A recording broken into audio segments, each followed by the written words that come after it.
అందరికీ వందనాలు తెలియజేస్తున్నాను. ఈరోజు యూట్యూబ్ నందు మళ్ళా మనం సందేశాన్ని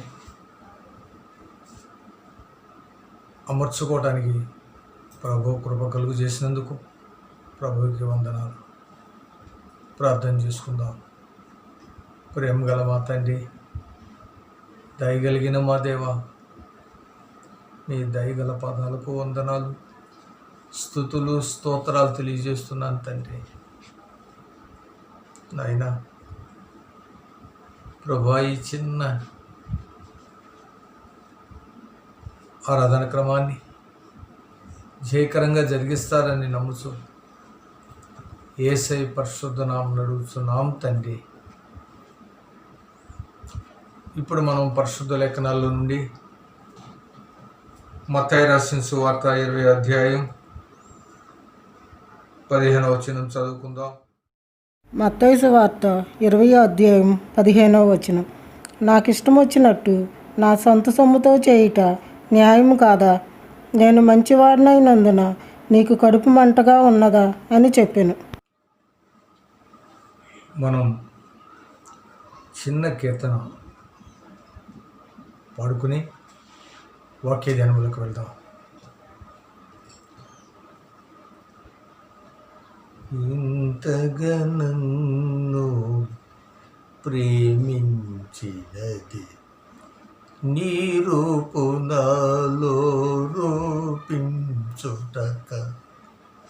ఇంతగా నన్ను ప్రేమించినది నీ రూపు నాలో రూపించుటక, ఇది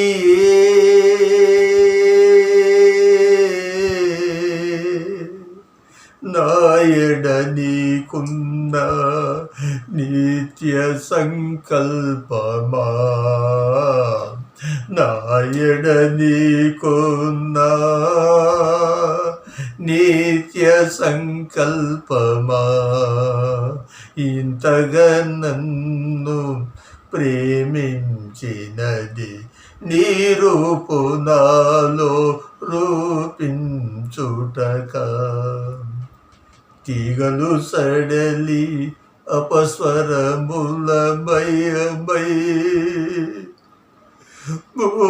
మూగబోయేదే స్వరమండలము, తీగలు సడలి అపస్వరములమయమై మూగబోయేదే నా స్వరమండలము,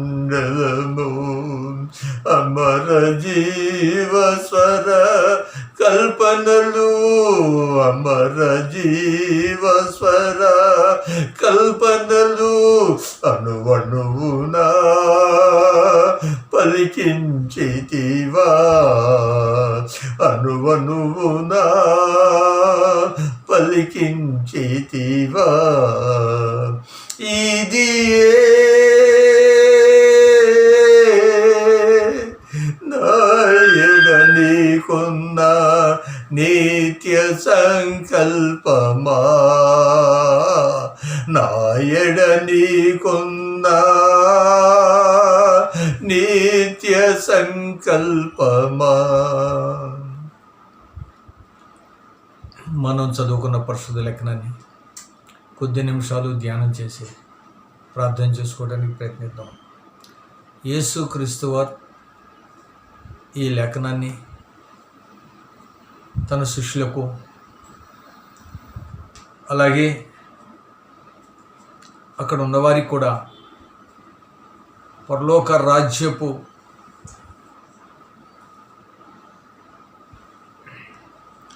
ప్రవేశ విధానం కొరకు తెలియజేశారు. ఆయన చెప్పిన ఈ ఉపమానం, ఒక మనుషుడు తన ద్రాక్ష తోటలోనికి కొంతమందిని కూలికి మాట్లాడి దినానికి దేనారము చొప్పున వారికి ఇచ్చుటకు తీర్మానం చేసుకుని వారిని పనికి పంపించాను.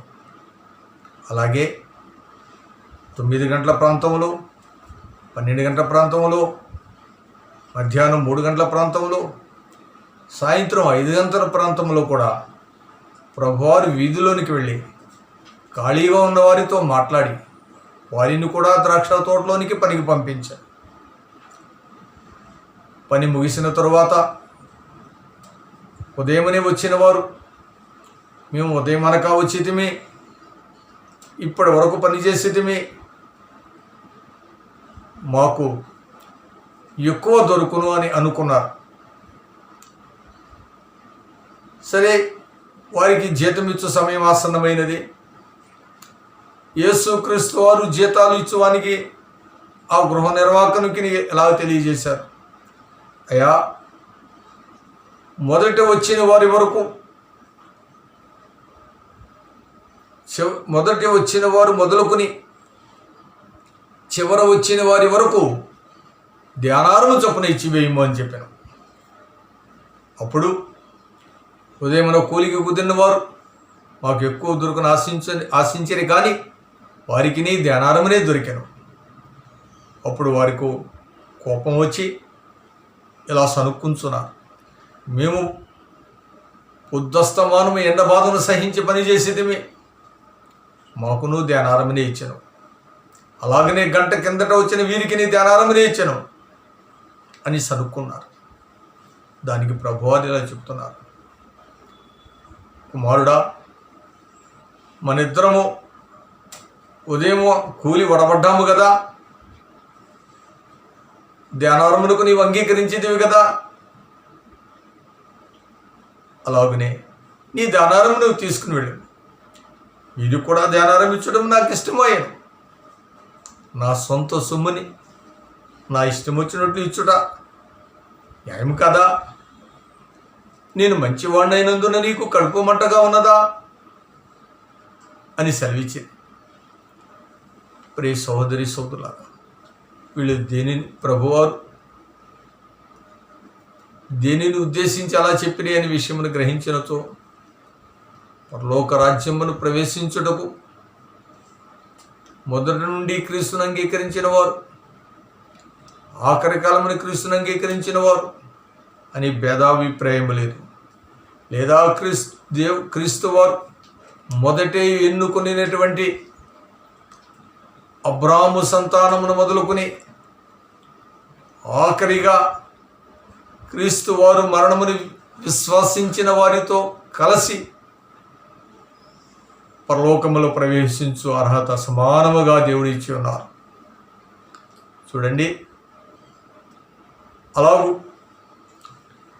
మొదటి వచ్చిన వారు మొదలుకొని చివరి వచ్చిన వారి వరకు సమానమైన కూలి లభ్యమైనట్లే ప్రభు ఎన్నుకున్న మొదటి జనాంగమైన యూదా జనాంగం మొదలుకొని ప్రభుని విశ్వసించిన అన్ని జనాంగానికి కూడా పరలోక రాజ్య ప్రవేశపు యోగ్యత కలదని ప్రభు తెలియజేశారు. చూడండి ప్రియ సోదరి సోదరులారా, ఎంత గొప్ప విషయమో. కనుక క్రీస్తును అంగీకరించి 100 సంవత్సరాలకు పూర్వం అంగీకరించిన వారికిను ఇప్పుడు అంగీకరించిన వారికి కూడా ఆయన ఆశీర్వాదము సమానముగా ఉండును. పరలోక రాజ్యపు యోగ్యత సమానముగా ఉండును. కానీ అంగీకరించటంలోనే మనం నిర్లక్ష్యం చేస్తున్నాం. మన నిర్లక్ష్యత వల్ల మనం దైవ ఆశీర్వాదాలు కోల్పోతున్నాం. ప్రియ సోదరి సోదరుడా, నాతో ఒకరు మాట్లాడారు, అయ్యా, ఇప్పుడు కలుగుతున్న ఈ శ్రమలన్నీ దేవుని రాకడికి చూచినా అని అడిగారు. నేను చెప్పాను, అయ్యా, ఇవి దేవుని రాకడికి చూచిన అవునో కాదో తర్వాత, కానీ మొదట నా పోకడకు సూచనలు కనపడుతున్నాయి. కారణం ఏంటంటే గుండె జబ్బు 2 మార్లు వచ్చింది, ఆయాసం పెరిగిపోతున్నది, అనారోగ్యం అధికమైపోతున్నదే. నేను ఎప్పుడు పోతానో తెలియదు, ఆయన రాకడ వస్తుందా లేదా అని ఆయన రాకడను బట్టి జాగ్రత్త పడేటువంటి పరిస్థితి మానవుడికి లేదు. మానవుడి యొక్క జీవితం ఎప్పుడు అంతమవుతుందో అర్థం కావటం లేదు కనుక, ఎలా అంతమవుతుందో అర్థం కావట్లేదు కనుక మానవుడు త్వరగా సిద్ధపడవలసిన అవసరం ఉన్నది. కానీ సిద్ధపడలేకపోతున్నామే. ఈ రకమైన జీవితానికి అలవాటు పడిపోయాం. ప్రియ సోదరి సోదరుడా, ఇప్పుడు జరుగుతున్నటువంటి ఈ విపత్తులు క్రీస్తు రాకడికి సూచన అంటే అవును, ప్రభువారు చెప్పినటువంటి శ్రమలు నెరవేర్చబడాలి. అవి గ్రంథములో లిఖితమైన శ్రమలు. ప్రకటన గ్రంథము 8వ అధ్యాయము నుండి 11వ అధ్యాయం వరకు రాయబడినటువంటి శ్రమలు నెరవేరిన తరువాత క్రీస్తు రాకడ వచ్చును కనుక పరిశుద్ధ లేఖనమును క్షుణ్ణముగా చదవండి. ఆ విషయం ఆలోచితే ఆయన రాకడ విషయం ఏమో తెలియదు, కానీ నా పోకడ విషయం అర్థం కాని పరిస్థితి. కనుక నేను చనిపోకముందే దేవుని క్షమాపణ పొందగలిగితే ఎంతో ధన్యుడను. దయతో చాలా జాగ్రత్తగా ఆలోచించే. ఆయనలో అయితే వ్యత్యాసం లేని ప్రేమ గలవాడు.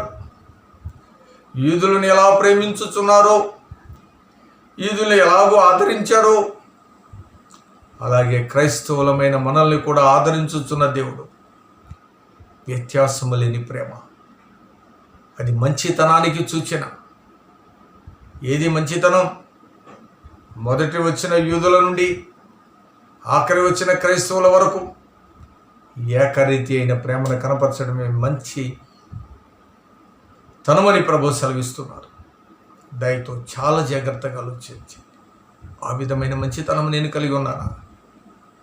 ప్రియ సోదరి సోదరుడా, నా కుటుంబీకులను ప్రేమిస్తున్నట్లుగా ఇతర కుటుంబీకులను ప్రేమించగలుగుతున్నాను? దయతో చాలా జాగ్రత్తగా ఆలోచించాయి. వివాహమైన తొలి దినాల్లో మొదట నాకు పుట్టిన కుమార్తెకు మాదిరిగా వారి పెరిగి పెళ్లిళ్ళైన తరువాత కుమారుడు భార్యగా వచ్చిన ఆమెను ప్రేమించగలుగుతున్నాను కూతురు మాదిరిగా? మొదట పుట్టిన నా బిడ్డను ప్రేమించినట్లుగా తర్వాత వచ్చిన నా కోడల్ని ప్రేమించగలుగుతున్నానా? మొదట నాకు జన్మనిచ్చిన నా తల్లిని ప్రేమించినట్లుగా నా జీవితంలో తర్వాత వచ్చిన అత్తగారిని ప్రేమించగలుగుతున్నానా? నా మతస్థులనే కాక ఇతర మతస్థుల్ని ప్రేమించగలుగుతున్నానా? నా కులస్తులే కాక ఇతర కులస్తుల్ని ప్రేమించగలుగుతున్నానా? అందరినీ సమానముగా ప్రేమించగలిగినటువంటి మనస్సు నాకు ఉన్నట్లయితే మంచితనం అనేటువంటి ఆత్మీయ ఫలాన్ని నేను కలిగి ఉన్నట్లని లేఖనములు సెలవిస్తున్నాయి. ప్రియ సోదరి సోదరుడా, క్రీస్తు వారు మంచితనాన్ని కలిగి ఉన్నారు. మొదట వచ్చిన వారి మొదలుకొని కడపట వచ్చిన వారి వరకు ఏక మనస్సుతో ప్రేమించే మనస్సును కలిగి ఉన్నారు. మొదట వచ్చిన బిడ్డలతో సమానముగా కడపట వచ్చినటువంటి కోడలను అల్లులను ప్రేమించగలుగుతున్నామా? ఏది జీవితం? ప్రియ సోదరి సోదరుడా, చాలా జాగ్రత్తగా ఆలోచించే. ఎక్కడ సమానత్వం? ఏది సమానత్వం? యేసుక్రీస్తు వారు సెలవిస్తున్నారు, నిన్ను వలే నీ పొరుగు వాడిని ప్రేమించుము. నిన్ను నువ్వు ఎలా ప్రేమించుకుంటున్నావో నీ పొరుగు వాడిని అలా ప్రేమించుము. ప్రియ సోదరి, నీ తల్లి కుటుంబమును ప్రేమించినట్లుగా తర్వాత నీ జీవితంలో ప్రవేశించిన అత్త కుటుంబాన్ని ప్రేమించగలుగుతున్నావా? అర్థం చేసుకోమా. సమానత్వం లేని మనసులను కలిగి మనం కుటుంబాలను, ఆఖరికి మన మనసులను కూడా ఆవేదనకు హేతువు చేసుకుంటున్నాం. మనకి ఈ కష్టాలు, ఈ వేదనలు, ఈ శ్రమలు, ఈ అశాంతులు సంభవిస్తున్నది సమానత్వాన్ని కోల్పోవటమే, సమానత్వం లేకపోవటమే. కుటుంబం మీదకి కుటుంబం యుద్ధానికి దిగడానికి గల కారణం, భార్య మీద భర్త యుద్ధానికి దిగడానికి గల కారణం, భర్త మీద భార్య యుద్ధానికి దిగడానికి గల కారణం, దేశం మీద దేశం యుద్ధానికి రావడానికి గల కారణం సమానత్వం లేకయే, ఏక ప్రేమ లేకయే, మనల్ని ప్రేమించుకున్నట్లు వారిని ప్రేమించేటువంటి మనసు మనకు లేకయే. దయతో చాలా జాగ్రత్తగా ఆలోచించేయండి. యేసుక్రీస్తు వారు నేను మంచివాడినైనందున నీకు కడుపు మంటగా ఉన్నదా అని అంటున్నారు. చూడండి, నేను మంచివాడినేనా? నేను మంచివాడినా? ఎలా మంచివాడిని అవుతాను? ఎలా మంచివాడిని కాగలను? ఒకనొక రకంగా చూస్తూ, ఒకనొక రకంగా ప్రేమిస్తూ, ఒకనొక రకంగా కీర్తిస్తూ జీవితాన్ని కొనసాగిస్తున్న నేను ఎలా మంచివాడిని కాగలను? ప్రియ సోదరి సోదరా, మంచివాడు అవటానికి ఒక్క విషయాన్ని చెప్పి నేను ముగిస్తాను. చూడండి, ఎదటి మనిషిలో మంచిని చూడు, చెడుని చూడకు. నీలో చెడుని చూడు, మంచిని పెంచుకు, మంచిని ఎక్కువగా చూసుకో. దయతో చాలా జాగ్రత్తగా ఆలోచించు. ఎదటి వాడిలో 99 వంతులు చెడుండి ఒక్క విషయంలో మంచివాడై ఉంటే ఆ ఒక్క మంచిని చూడు, ఆ ఒక్క మంచిని చూడు.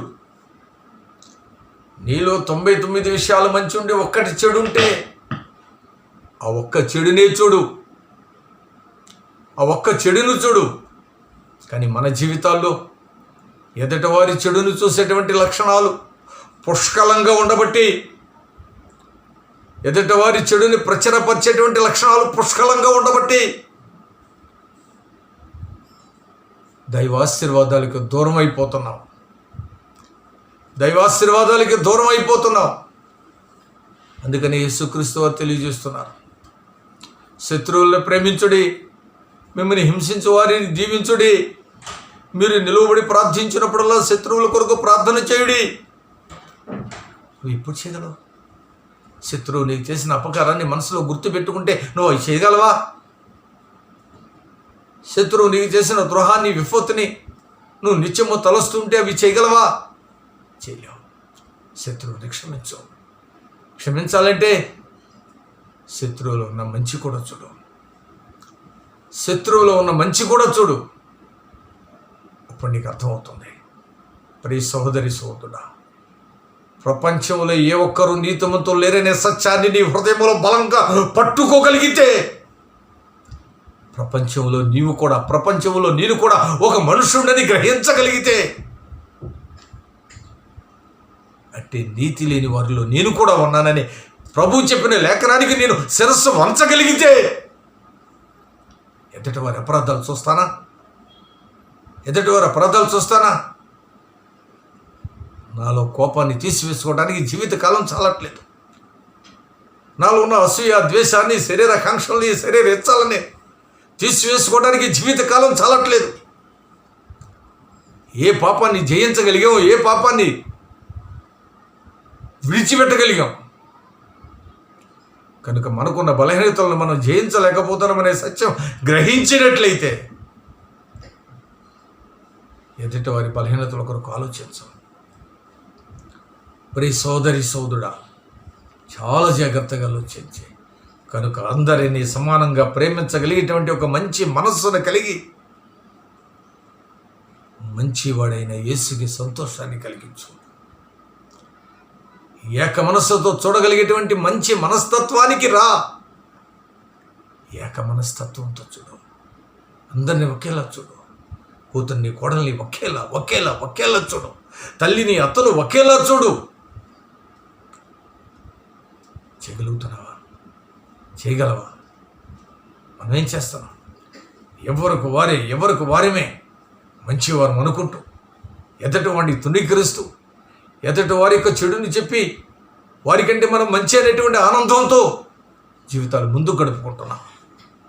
యేసుక్రీస్తు వారు చెప్తున్నారు, ఒకని ఎదుట వాని మార్గము సరళముగా ఉండును, తుదగది మరణమునకు దారి. ప్రియ సోదరి సోదరుడా, ఈ మాటను సామెతల గ్రంథంలో చూడగలుగుతాం. ఏమవుతుంది? మన మార్గం సరళం అనుకుంటున్నాం, మనం మంచివాళ్ళం అనుకుంటున్నాం, మనం ఖచ్చితం అనుకుంటున్నాం. కానీ చివరికి అది ఎక్కడికి వెళ్తుంది? దాన్ని గ్రహించగలవా? దాన్ని గ్రహించాలంటే నీలో ఉన్న తప్పు నీకు తెలియాలి. నీలో ఉన్న తప్పు కొరకు నువ్వు పశ్చాత్తాపడాలి. నీలో ఉన్న తప్పును సరి చేసుకోవడానికి ప్రయత్నాలు చేయాలి. నీలో ఉన్న తప్పును సరి చేసుకోవడం చేతకనప్పుడు, ప్రభువా నా తప్పు నేను సరి చేసుకోలేకపోతున్నానే, ప్రభు దగ్గర క్షమాపణ అడిగే రీతిగా ఉండాలి. కానీ ఎదుట వారి తప్పును చూసి, ఎదుట వారి తప్పుని ప్రచారపరిచి, ఎదుట వారి తప్పు కొరకు మాట్లాడుకునే ఆ ఈ నా నికృష్ట జీవితం నుండి నేను ఎప్పుడు విడుదల పొందగలను? ఎప్పుడు విడుదల పొందగలను? దయతో చాలా జాగ్రత్తగా ఆలోచించి ప్రియ సోదరి సోదరా, ముగిస్తున్నప్పుడు తెలియచేస్తున్న విషయం ఏంటంటే, అందరినీ ఒకేలాగా చూసే మనసు, చెడ్డవారిని మంచివారిని, నీతిమంతుల్ని నీతిమంతుల్ని ఒకేలాగా చూసే మనసు, ఒకేలాగా వారిని ఆశీర్వదించే మనసు, ఒకేలాగా వారిని ఆదుకునే మనసు కలిగి జీవించాలి. యేసుక్రీస్తు వారు చెడ్డవారిని మంచివారిని సమానంగా ప్రేమించబట్టి సూర్యుడు అందరి మీద ఉదయించేలాగా, వర్షం అందరి మీద కురిసేలాగా చేశాడు ఆయన. నేను ముగిస్తున్నప్పుడు తెలియజేస్తున్న ఒక్క మాట, మరి సోదరి సోదరుడా, మా జీవితాలు అయిపోయాయి. ఇలాంటి జ్ఞానం మా యవన ప్రాయంలో మాకు అంది ఉన్నట్లయితే మా జీవితాలు ఎలా ఉండేవి? వాళ్ళు నడవలసిన మార్గం వానికి నేర్పము, పెద్దవాడైన ఉన్నప్పుడు తొలగిపోడని చెప్పి మా బాల్య దినాలంతా మేము నడిచింది పాపంలోనే, యవనంలో నడిచింది పాపంలోనే. పాపంతోనే మా జీవితాలు అంతరించుకుపోతున్నాయి. కానీ మా తర్వాత తరం వాళ్ళరా, నేను మీకు తెలియజేసే విషయం ఏమిటంటే, ఎదుట వారి తప్పు వైపు ఎప్పుడు చూడకు, నీ తప్పు వైపు చూడు. ఎదుట వారి మంచి వైపు చూడు. నీ జీవితంలో అభివృద్ధి చెందుతావనే సత్యాన్ని గ్రహించు. ప్రార్థన చేసుకుందాం. ప్రేమగల మా తండ్రి, దయగలిగిన మా దేవ, ప్రభా, మా తరం వరకు అంతరించుకుపోయింది నాయన. మా తర్వాత తరమైన సత్యాన్ని గ్రహించి ప్రతి ఒక్కరిని సమానంగా చూడగలిగేటువంటి మంచి మనస్సుతో, మానవత్వంతో జీవించే భాగ్యం దయచేయండి. ఇది చేయాలంటే ఎదుటి వారిలో మంచిని చూస్తూ వారిలో చెడును వారు అర్థం చేసుకోవాలని గ్రహించే భాగ్యం దయచేయండి నాయనా. నిత్యముగా తండ్రి, మేము పొందుకోలేని శాంతి సమాధానాలు మేము అనుభవించలేని నెమ్మది మా బిడ్డలు అనుభవించట్లుగా దీవిస్తారని నమ్మచ్చు.